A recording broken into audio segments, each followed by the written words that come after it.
Hi friends, welcome to Jaisa cooking channel. ఈరోజు మన recipe వచ్చేసి సాంబార్.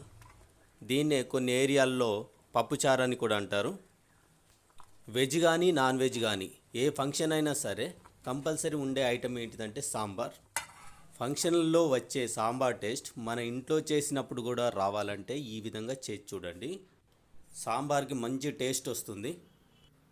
మన రెసిపీలోకి వెళ్ళే ముందు అందరికీ చిన్న రిక్వెస్ట్ అండి, వీడియోని లైక్ చేయండి, ఛానల్ని సబ్స్క్రైబ్ చేయండి.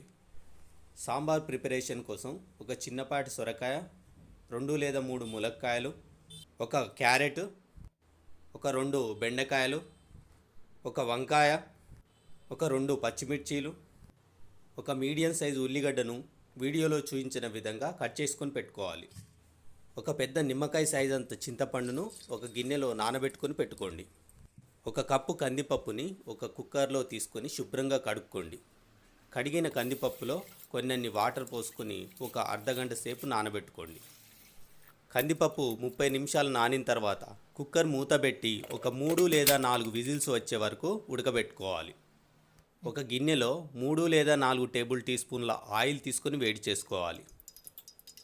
ఆయిల్ వేడైన తర్వాత ఒక హాఫ్ టీ స్పూన్ ఆవాలు, ఒక హాఫ్ టీ స్పూన్ జీలకర్ర, 1 టీ స్పూన్ శనగపప్పు, ఒక 3 లేదా 4 కట్ చేసిన ఎండుమిర్చీలు, కొన్ని కరివేపాకు రెబ్బలు వేసుకొని ఒక 2 నిమిషాల పాటు వేయించుకోండి. మనం కట్ చేసి పెట్టుకున్న కూరగాయలన్నిటినీ ఈ పోపులో వేసి బాగా కలుపుకోండి.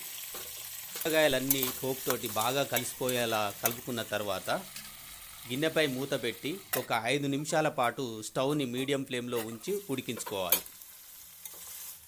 ఇందులో 1 టీ స్పూన్ పసుపు వేసుకొని కలుపుకోండి.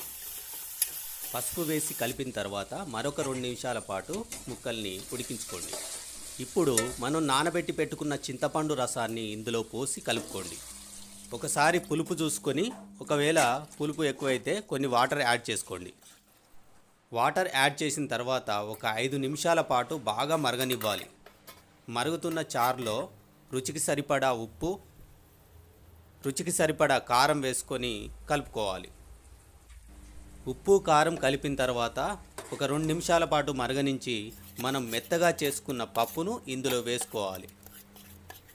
సాంబార్ చిక్కగా కావాలంటే కొంచెం పప్పు ఎక్కువగా కలుపుకోండి. పల్చగా కావాలనుకుంటే మాత్రం పప్పు తక్కువగా వేసుకొని పులుపు సరిచూసుకోండి. పప్పును వేసిన తర్వాత మూత ఉంచి ఒక 4 లేదా 5 నిమిషాల పాటు బాగా మరగనివ్వాలి. ఇప్పుడు ఇందులో 1 టీ స్పూన్ ధనియాల పొడి, ఒక పావు టీ స్పూన్ జీలకర్ర మెంతుల పౌడర్ వేసుకొని కలుపుకోవాలి. మరొక 2 నిమిషాలు మరిగించిన తర్వాత సాంబార్ పొడి వేసుకొని కొంచెమంత కొత్తిమీర వేసుకుంటే సరి. మన రుచికరమైన సాంబార్ రెసిపీ రెడీ.